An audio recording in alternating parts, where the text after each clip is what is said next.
Sudah tiba masanya.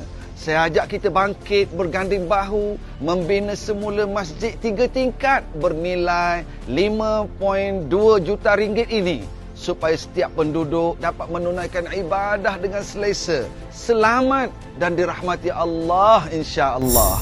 Saya dengan rendah hati mengajak tuan-puan berinfak bagi pembinaan Masjid Al-Ihsan Mukim Kampung Belanga. Walaupun hanya RM20, ia sangat bermakna buat para jemaah. Ya Allah, terimalah setiap infak untuk pembinaan Masjid Al-Ihsan ini.